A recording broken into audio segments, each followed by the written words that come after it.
ñu durcir peine yi. effectivement njëkk laaj d'abord mooy est-ce que loolu dina wàññi yëf yi beneen bi aussi mooy est-ce que itam mën nañu jàpp ne ce gouvernement moom criminaliser l'homosexualité duñ ci dem vu que li ñu wax moom mooy durcissement déjà loolu dugal nañ ko yow sa jàngat dans tout ça. sama jàngat Abdou Aziz ci projet de loi bi ñuy wax muy durcissement bi. oui. man non seulement je suis pas d'accord mais dama jàpp ne sax c'est une manière d'échapper à la promesse bi nga xam ne defoon nañ ko Sénégalais. mooy lan mooy dañ ne woon dañuy criminaliser homosexualité te Abdou Aziz xam nga lu gën a garaaw ci àdduna mooy espoir. c'est-à-dire tey ñi leen votel 54% yi mën naa la wax ne plus de 40% li ñu leen digoon ak discours bi ñu leen teniroon moo tax ñu votel leen waaw Abdou Aziz ki nga xam ne dafa demoon votel Pastef ndax Pastef dane ko woon acte bi may njëkk a posé au niveau assemblée mooy dugal loi wu criminaliser homosexualité kooku tey boo ñëwee defoo ko waroo ko tasoo yaakaaram c'est une promesse non tenue non tenue ba donc man déjà man dama am problème ak nga dig nit nga toll ci def ko defoo ko surtout nag nga nekk en mesure def ko xam nga yow tey mën nga ma dig dara am yéene def ko mais nekkoo en mesure def ko dinaa am xam ne amoon nga yéene bi mais mënoo koo def mais yow il suffit juste nga dugal projet bi yaa am majorité mu jàll comme une lettre à la poste nga ne doo ko def ngay ñëw di ñu wax di si maa ngi dégg keroog benn mbokk Pastef fii mu naan da ngeen a xamul mais bii moo gën a métti sax ndax ku ñu waroon tëj 5 ans mën nañ la tëj 10 ans ma ne ko bàyyi leen di foowee suñu xel yi bàyyi leen di foowee criminaliser ak durcir ça fait c'est diamétralement opposé ma ne ko acte criminel la ñuy gën a sévir que loo xam ne c'est juste infraction la 10 jëm 20 délit ma ne ko délit flagrant délit ngay dem mais loo xam ne crime la kii ngay dem insurrection ngay dem donc ma ne ko bokkul sax ça n'a rien à voir loolu un la ma ne ko deuxièmement fallait le dire mais pourquoi ngeen naan da ngeen di criminaliser kon alors waroon ngeen a wax ne yéen bu ngeen amee majorité à l'Assemblée da ngeen di durcir loi bi peine bi mais du ngeen wax mukk da ngeen koy criminaliser ma ne ko ñun opposition bi ngeen di campagner loolu di ko wax moom ak réduction des comptes ñun dañ leen ko waxoon ne leen haute cour de justice dañ koy teg ne leen aussi ñun it dañuy d'accord nañ ci criminaliser homosexualité te man bokk naa ci sénégalais yi nga xam ne awma benn retenue ci wax ne dañoo war a criminaliser homosexualité parce que muy jullit bi di catholique bi te fii dëkku gëm-gëm la suñu diine nanguwul homosexualité looluy dëgg boo fa nekkee naan ay c'est toléré boo fa nekkee naan ay droit de l'homme ak di wax la da ngay wax lu la neex dëgg bi mooy homosexualité sénégalais 99% bëgguñu ko te d'accord nañ ci ñu criminaliser ko donc Abdou Aziz quel est le problème ba nga dugal loi wu criminaliser homosexualité amul bëgguñu durcissement bëgguñu leneen li ñu bëgg mooy criminaliser ko man de franchement seen loi bi ñoom la concerné man d'autant plus que période bi ñu toll nii Abdou Aziz wax ne aussi avancé la parce que recul la man recul bu mag laa nga jàppee xam nga tax ma jàppee ko recul Abdou Aziz ñun problème bi ñu nekkee nii lu ñu ko teg problème góor jigéen gii ñu nekkee ci weer gu sell gii nga xam ne suñ mbokk jàngu yi ñi ngi ci carême ñun ñi ngi ci ramadan ñu ñuy rayee suba ngoon góor jigéen lan moo ñu ko teg problème de loi la problème de loi kese la ndax buñ ko criminaliser woon wax dëgg fa yàlla dina wàññi bu baax a baax ndax fii viol dañ ko criminaliser mais gis nañ léegi ak ampleur bi mu amoon bu njëkk ba ak léegi te gis nga criminaliser lu tax mu baax ki nga xam ne tey day def lu bon au moins boo ko jàppee teg ko ci kaso bi dina toog diir wala sax buy génn dina tal leneen lu dul récidive mais ki nga xam ne yow tey da nga ne rek waaw maa ngi dégg keroog ñu ne waaw léegi góor jigéen c'est que acte contre nature bi il faut des témoins ñu jàpp leen flagrant ci ñu nekk ci faaw nga am preuve yi du wax sinon dañ lay ma ne leen lii lépp tappale la tappale weesuwul ngay laaj loo xam nga ne mënul yombul am wala mënul nekk xam nga man lu ma xam man dama jàpp ne parce que mbir la loo xam ne ku koy def da si làq da ngay làqatu teg ci aussi yow tu encourages la personne bu fekkee ne xam na ne lii muy def pour ñu jàpp ko ci dina jafe lool te du lu baax nga koy encourager ci bu fekkee ne séviro ko yow koy criminaliser ko ba pare ne si on a des preuves yoo xam ne day wane ne kii ci lii lay yëngu même buñ ko bettul mu koy def sax mais on a des preuves que ci kii lii lay yëngu dinañ ko atte ci daan yi kon du ko def mais wax dëgg fa yàlla xam nga man mbirum góor jigéen lu tax du ma ci bëgg a sori yow xam nga ko Sénégalais yëpp xam nañ ko mais dañ ko nanguwul wax dafa doon secte boo xam ne dafa doon secte boo xam ne dañ leen a bàyyi ba ñu am doole ci réew mi te maa ngi koy wax démb ma ne leen yéen a ngi wax mbirum góor jigéen di xalaat góor ak góor mais jigéen ak jigéen yi mi ngi toj réew mi te kenn nangu ko wax comme si c'est normal wala c'est naturel alors que ñaar yëpp a yem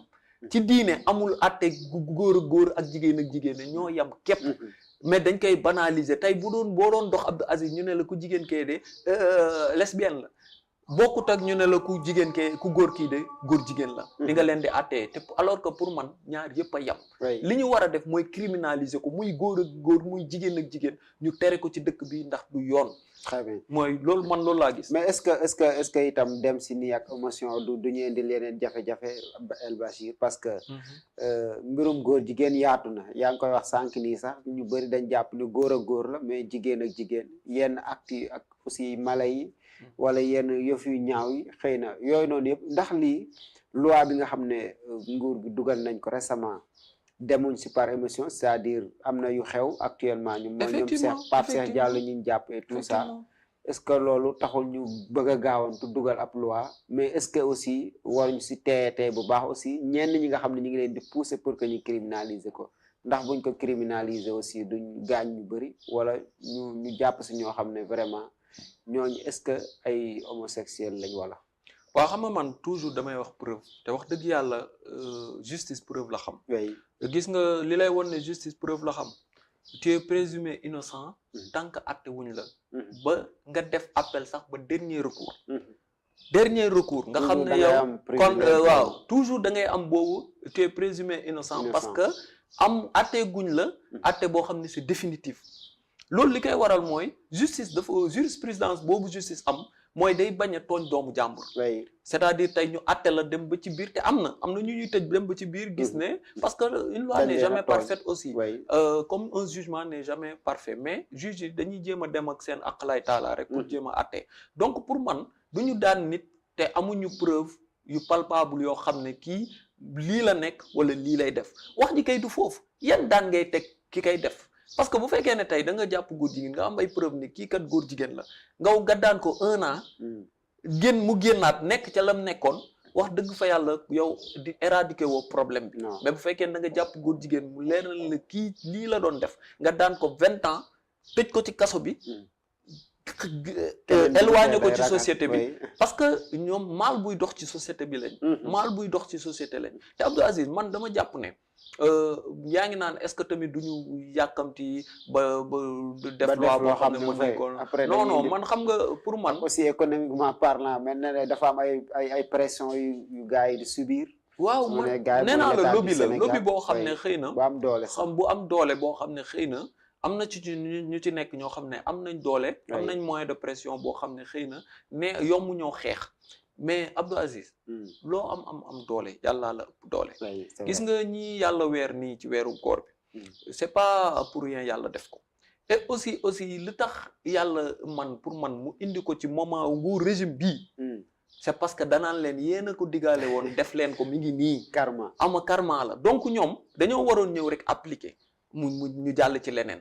gis nga booy teg loi bul xalaat naan est-ce que lii parce que boo koy loi bu ñuy teg c'est pour ñi jàdd yoon la du pour ñi tegu ci yoon Abdou Aziz man dama naan képp ku ñuy soupçonné góor jigéen xoolaatal sa bopp ndax mën nga ko bañ a doon de ndax soupçon du taxul ni doon ko mais buñ la koy soupçonné rek xoolaatal sa doxul sa fréquentation sa waxin man du ma gis góor jigéen di ko fréquenté sama baat ci kaw ku mu mënti doon ba bu ñu bokkoon ndey ak baay sax su ma la soupçonné woon ne yow lii nga duma la fréquenté parce que sama diine bugg ko sama yaram bugg ko sama xel nangu ko donc man bugguma ko képp ku ko buggul nag da nga war a taxaw ci posture boobu mais képp kuy nekk naan waaw affaire sexuelle c'est privé c'est personnel c'est lii c'est lële dugg ñu ci vie privée nit mais quand s'il s'agit de santé publique quand il s'agit de l'intérêt général ñu c'est normal ku ci nekk xeex ko jóg taxaw ne lii du yoon très bien santé boobu sax la ñuy wax keroog dégg nañ ko aussi assemblée le premier ministre nee na bulletin médical ñenn ñi loolu dañ ko war a bañ di génn PV yi sax xëy na waxaale na si aussi ne pourquoi à chaque fois lu ñu wax ak nit ki même pas 30 minutes ñëpp jot si phénomène boobu aussi nekk loo xamante ne nii bannir na ko moom le premier ministre ñu bëri attaque ko si jàpp ne lii warul nekk ñoo xam ne dañ leen défendre muy les présumés homosexuels yow sa xalaat si loolu est-ce que da ngay ànd ak moom par rapport ak secret médical wala waruñ leen a sàngu sutura. Abdou Aziz secret médical am na. oui. comme secret professionnel am na. yow mii fi ngay liggéey am na yoo xam ne doo génn di ko wax fenn. mais dafa am loo xam ne bu fekkee ne danger la wala comme ni ñu koy waxee santé publique quand on dit public ce n'est plus privé. li privé. ngay denc mais lu public moom c'est comme tey si ngay toog naan président de la république ñaata soxna la am nga naan kenn waru koo xam c'est privé. non wala président de la république fan la dëkk kenn waru koo xam c'est privé mais c'est public. c'est public homme public yi man mi nga xam ne. simple citoyen laa sax am na loo xam ne man mënatuma ko nëbbu ndax tey di kenn mënul nëbbu ne kii agir la bokk ci cenn bokkum la ànd ak loolu mënoo ko nëbbu parce que yow yaa exposé sa bopp. politique la waaw politique la. yaa nekk léegi ci scène publique bi. donc mënoo ko bañ. ñii nag Abdou Aziz man dama defe ne ñi muy déclaration premier ministre bi muy ñeen